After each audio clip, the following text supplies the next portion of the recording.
So what do you call yourself?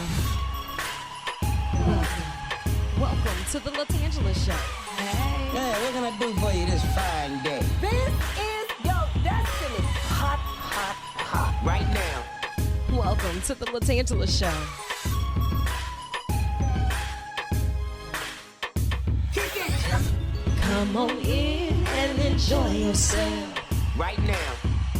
We gon' party like no one else. Welcome to the LaTangela Show. Hi, and welcome back to another episode of the LaTangela Show podcast. You know, it serves my heart well to be able to have this time together. We'll chat about this, we'll chat about that, and I am super excited to be back here in the WAFB Plus podcast studios. I feel as if I've been gone far too long, but we've been going through a lot of transitions, especially now as I serve as the Assistant Program Director for our Cumulus Baton Rouge clusters. It has been an adventure that I am enjoying every twist and turn. So continue to grow with me. You know, I serve as the voice inside your speaker box with Baton Rouge's official #1 for hip hop and R&B, Max 94.1, every weekday from 10 to 3. So I'm holding you down in the midday, and I got some random research that is going to help us out not just today, but throughout the weekday as well. Now, in the hot seat and on the tan line, today we're going to chat with none other than former Judge Freddie Pitcher. We could be here all day going through his titles and all of that good stuff, but today we'll just say author Freddie Pitcher. Author Judge Freddie Pitcher, because he has inked a phenomenal jewel entitled Breaking Barriers, A View from the Bench. I have questions that need answers, and we're going to get into it. But before we go another further, I need your assistance. You know, the teachers, the team members, the support team that's going above and beyond every single day in order to get it done. I need your help. Nominate them today at 225bulletinboard.com. Again, that's 225bulletinboard.com. Nominate a teacher or a support team member that's going above and beyond to pay it forward. They're nurturing the future in the present with our students. And my team, my family, my friends at Gordon McKernan Injury Attorney and I will select 2 winners each month. The winners will receive $250 each and some space on some of our billboards, just as a token of our appreciation to say thank you. We see you, and we cannot do this without you. So place those nominations today at 225bulletinboard.com. Now, when it comes down to some of this random research, you know, music is always great to put you in a good mood, but how long must one listen before that good mood starts to shift and kick in? What? Because I've been humming along songs in my head all day, and I'm still somewhere between here and there. But according to British Academy of Sound Therapy, they stated that we all know that music can put us in a good mood, but it takes about 9 minutes of consistent good music to get us going. And that's why I got you covered with the soundtrack of your day. Download the app and let's stay connected. A new research finds that it takes at least 9 minutes. They didn't say which genre. They didn't say if it had to be your playlist or if you could just find some new playlist. But I'm here for it. According to JAMA Psychiatry, it's a research publication, and I want us to practice this together. They did their random research on it, but we're going to do ours this week. A gratitude attitude. Think about how grateful you truly are and the things that you're grateful for. They state that it will lead to a longer, happier life. In the latest research, people who wrote down what they're actually grateful for at least a few times a week, they had lower risk of premature death from any cause compared to those who did not write down the things that they were grateful for. Let me get to writing right now. I am grateful for you, this time together, and my mama. Put her first with a star by it. Just starting it off right. Now, regrets, we all have a few here and there. According to Mucinex's survey, when it comes down to navigating through those regrets, Americans are more likely to actually regret the things that they did not do compared to the things that they did do. Only 11%, though, not visiting family and friends enough, not pursuing their dreams, and another one, not taking that once-in-a-lifetime trip. So do it and live with fewer regrets. I like that one. Okay. Oh, MD Live. Now, they have some random research, and if it's from MD Live, surely it's got to be legit, right? Facts. Women's intuition. Don't play with it. Don't play with it. Don't play with it. And now, fellas, I have the stats and the research to back me up on this. Did you know that 8 in 10 women feel that they have a sixth sense? You can make that 9 in 10 women because I know I have it. According to recent studies, that gut feeling, it works for at least 68% of the time for women, especially when it comes to meeting new people, making major life decisions, and when it comes to dealing with your health. So don't play with it. Don't play with it. Don't play with it. That women's intuition is something different. Okay, I want to survey the room, and we're just going to pulse check the room with this one. When it comes to moldy bread, the taste of Tange today is being brought to you by Moldy Bread. We've all had that one little moldy slice a time or two, and we were trying to figure it out. Like, does this mean that the whole loaf is moldy, or do I just get rid of this 1 to 2 pieces of bread? Questions that need answers. According to Better Report, if you find 1 or 2 slices of moldy bread, do you let it go or do you use the rest of the loaf? Bling once for yes, twice for no. He said it's got to go. He said, no, I use the whole loaf. No, they say let it go. Let it go, let it go, let it go. You got to let it go. If you find any amount of mold, chances are the consists among the food safety conditions say let it go. Any evidence of mold on a slice or 2 of your bread loaf is enough to consider the entire loaf ruined. So don't be in there trying to make some what you call it, French toast. Don't be in there making French toast with that iffy bread. Don't do that. Let it go. According to random research, we're more bored than ever. Social media has now taken away our park time. It has now taken away our family time. They say that social media has us so isolated that we're looking for entertainment, but we're becoming more bored than ever before. So now different series of experiments say that we're just staying up all night, flipping up and down, going through different social media apps one to the next, maybe play a game here and there. But you can cure that boredom by just going through episodes of the LaTangela Show. I'm here to help. See, that's my contribution in making sure that we're not bored, and I'm doing this for us. But I want you to be safe. This week, focus on putting that phone down because distracted walking is really a thing. I didn't say distracted driving, which is already bad enough, but distracted walking is beginning to make headline news for all of the wrong reasons. According to Accident Analysis and Prevention, it's a research journal that's been ongoing for some time. We've heard about distracted driving being a big problem, but now distracted pedestrians, those using their phones while texting, reading, listening for music, trying to change from the LaTangela, like, why would you do that? Don't be distracted. Keep it here and go on with your day. And please be vigilant. Pay attention to those who may not be paying attention because this is really a situation that's going on right now. And I just want you to be safe. That's it. Be safe.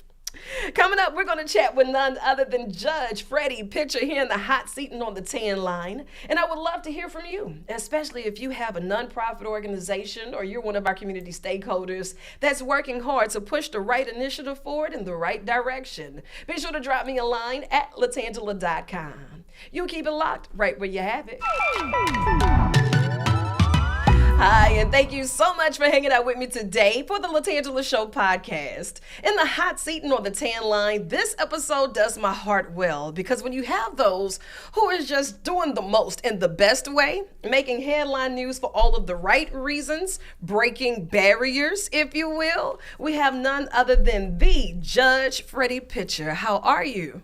Hello, LaTangela.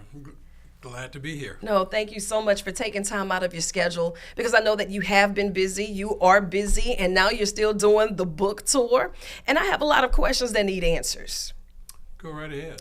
I'm be happy to answer all your questions. You're no stranger when it comes to the world of giving back and community outreach. Tell me a little bit about the humble beginnings that you speak on in this book. My book, Breaking Barriers, The View from the Bench, basically has its genesis in how I grew up in Valley Park. Right.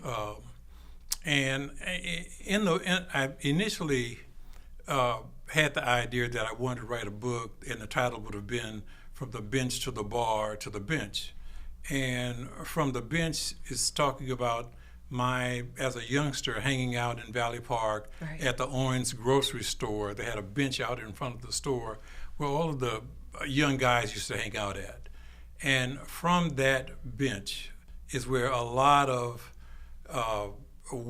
wisdom and stuff came from the older guys. Some of it good, some of it bad. Right. But at the very same time, growing up in Valley Park was a good beginning for me. Interacting with all of the youth there, the kids who I grew up with. And then after Valley Park, you know, going to high school at McKinley, on to college and so forth. Right. And then, you know, law school, becoming a lawyer, and then a judge later on. So Wait. Now, hold on. I can't just let you speed through all of that because there is a lot of greatness from that bench to the next bench. A lot of decisions, a lot of accountability, a lot of applying yourself and breaking barriers while going through some of the most difficult times. Now you hear a lot of people complaining about the circumstances that are at hand, but you saw a lot of things that were very uncomfortable. There were a lot of firsts for you. How did you know that you were going to be able to withstand that and to be able to say that this is what I'm going to do as I build my legacy, from that bench to even wanting to complete your mission at the McKinley High, to go on to college, and then to become a politician, a judge, and all of these great things? Well, back during that time, I had a cousin, Alex Pitcher. Alex was an attorney, one of the first black attorneys in Baton Rouge. He graduated in the first graduating class from Southern University Law School. Nice. And Alec was involved in the first major civil rights case in Baton Rouge, dealing with the desegregation of the school system. And Alex used to come by our house and talk to my parents about the lawsuit. Right. Davis versus East Baton Rouge Parish School Board. That case took years and years to be brought to a resolution. Mm-hmm. And I, as a youngster, I used to sit and listen about how the civil rights movement was being handled. He was an attorney for the NAACP, and so as a youngster, I really was drawn to wanting to be like Alex. Alex became my hero. And you were exposed to this at a young age. Do you feel that now those are the conversations that's possibly missing at the dinner table in the households to give the youth today that level of inspiration or to even encourage that thought? I think so. As a matter of fact, one of the reasons why I wrote the book was because I wanted to share, you know, some of my experiences growing up with the young black men and black women who grew up in neighborhoods like mine. Right. And so they can see that they can become achievers as well, that your zip code and circumstances, you know, doesn't have to stop you from being the best that you could possibly be or become. That's true. Yes. And so many of us are defined by titles, and we're defined by the zip codes. We're already counted out before we can begin to count ourselves in. Now, as you see the progression that you've made and that life changes have brought about, what would be your words of wisdom for parents, for those who are teaching our students, for those newfound community leaders that's still trying to find their voice? What would you tell them for them to stay encouraged or to even push the right initiative forward? Well, one of the things I definitely would say that you have to believe that you can achieve. And parents have to constantly encourage their kids that they can be the best that they can become. They can look out now today and see people who look like them in all kinds of lofty positions. When I was growing up, I didn't have a judge to see so I could say I wanted to be like that person in this community. Right. You know, because I became the first. But I believe. Congratulations. That is huge. That is huge. Well, thank you. But I believe, you know, that I could, after being involved in a number of experiences that really informed my idea about myself, that nobody has a captive market on intelligence. and that I believe after competing in various circumstances that I too can become a judge like other folks who didn't look like me became. Yes. And once you became that judge, and then you saw what was on the other side of your gavel, did you feel an extra tension or an extra level of responsibility because now representation is there? Representation, it matters, but right is right and wrong is wrong. And the law, once it's in front of you, you can't see anything other than that. Did that ever bring any extra pressure to you, being the first of color to represent? Well, absolutely. When you're the first, you're always going to have eyes looking on you to, make sure that you can pull the load or lift the load, however you want to say it. But I believed that I could do it, and what I wanted to do was to show others that I could do it, so I could in turn open up doors for those who look like me to be able to come through as well. Right. And so the pressure was there, but I wanted to show that I could do it, and I did. And you have been a living legacy, making your mark, even as a professor. When you get those young, brilliant, molding minds in front of you, what is the big mission for you?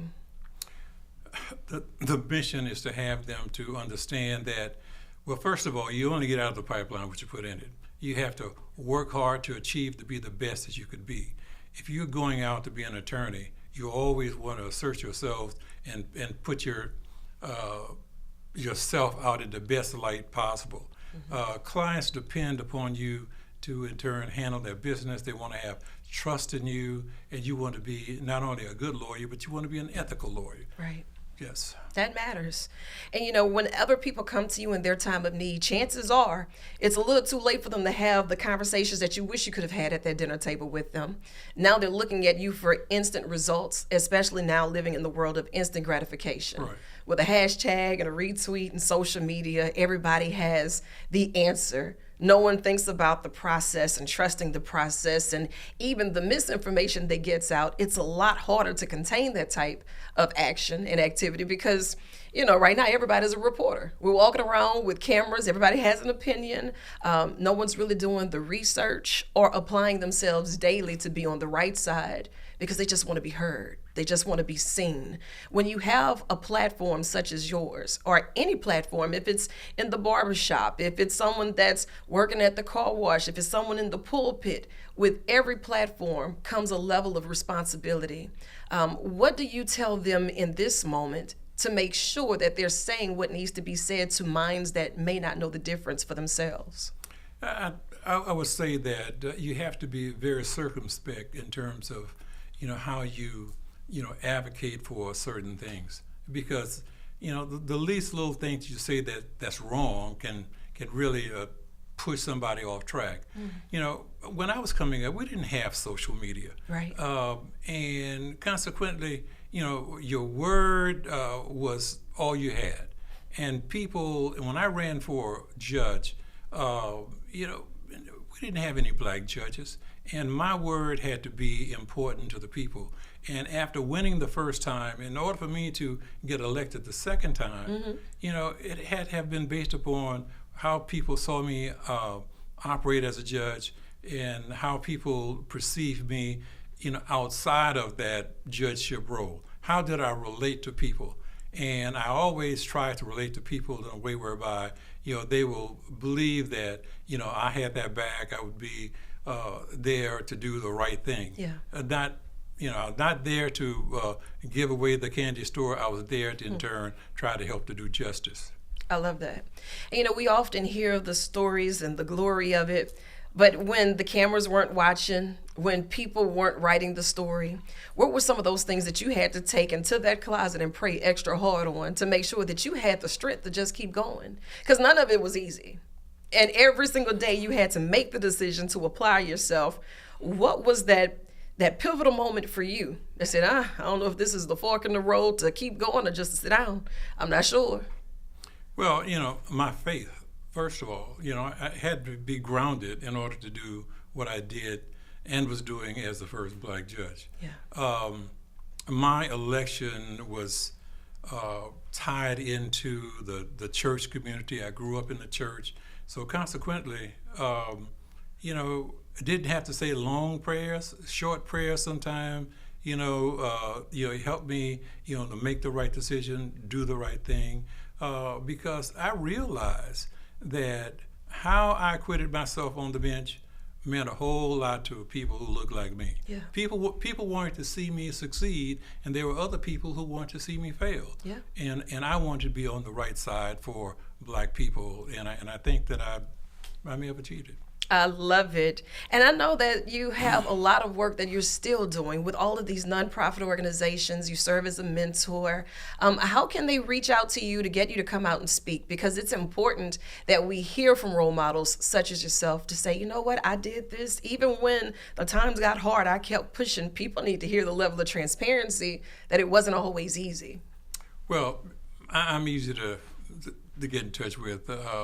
My email address is harryfred, HARIFRED @AOL.com.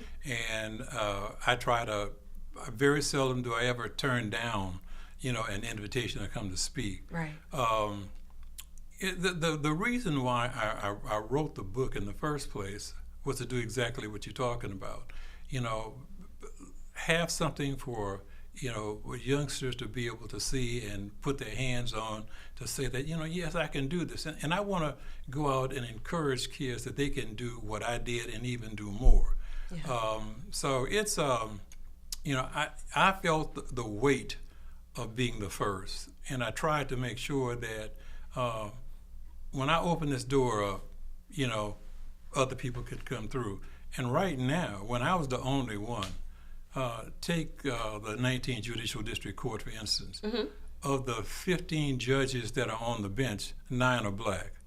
When I was one of 12 way back years ago. Wow. Wow. And it was during some really challenging times where we were not granted the same access. We were not viewed the same openly. If it's that same way now, it's just a little more hushed.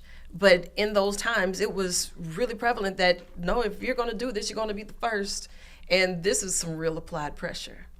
In 1983, when I was elected, as well as in 1987 when I was elected to the district court, the demographics was such whereby I was not supposed to win.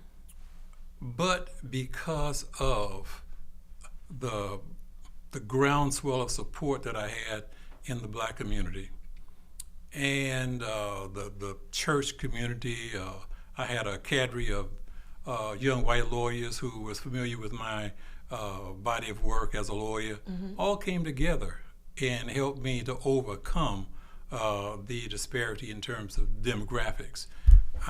My first election, I won 57% of the vote. Wow. When blacks only made up about 35% of the city. Says a lot. And in the district court, running parish-wide, and all of my elections against white opponents, by the way, I won 52% of the vote running parish-wide. And so a lot of this has to do with, how you have acquitted yourself coming up through the ranks. Mine from how I grew up in Valley Park, how I worked in the poverty program, how I, after becoming an attorney, how I represented my clients. All of that means something to people later on down the line when they're looking to try to determine whether or not they want you to be the person to represent them. Well, you were definitely the man for the job, appointed and anointed, and I am forever grateful to say that I know you, and it's just impressive to see that your heart to serve, it still remains the same. And I want you to think of this as an extension of your office. If I have a mic, you have a mic. If I have a platform, you have a platform. So don't think I'm going to let you off the hook or off the bench, because breaking barriers of view from the bench, it's available right now. And we will be taking field trips to different schools, different nonprofit organizations. And if you had to pick an insert that you would like to leave with the listeners and the viewers, could you narrow it down? Would you be able to pick one? There's a piece I like to read. Let's do it. Okay.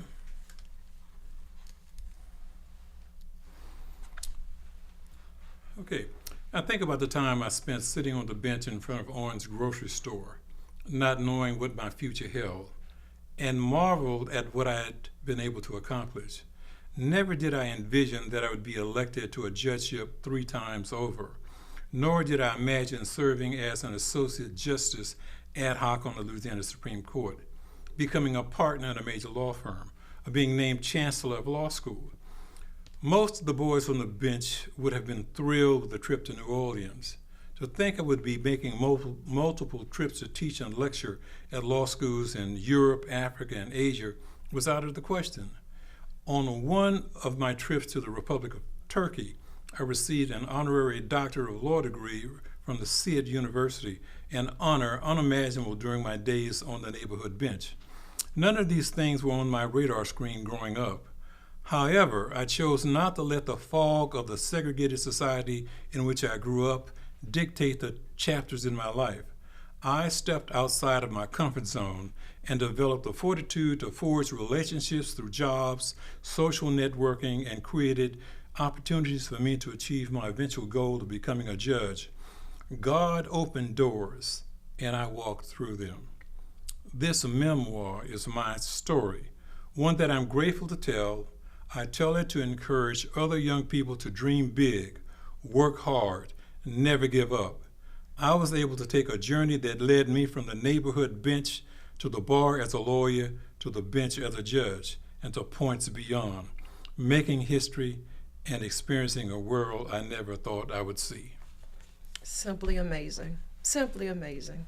And thank you so much for the level of transparency and the consistency and for being a vessel. Thank you. I know you have more work to do, so I'm going to let you chase the sun or let the sun chase you. But either way, get after it. I love you, and there's absolutely nothing you can do about it, Judge. Thank you. Thank you so much. Pretty good.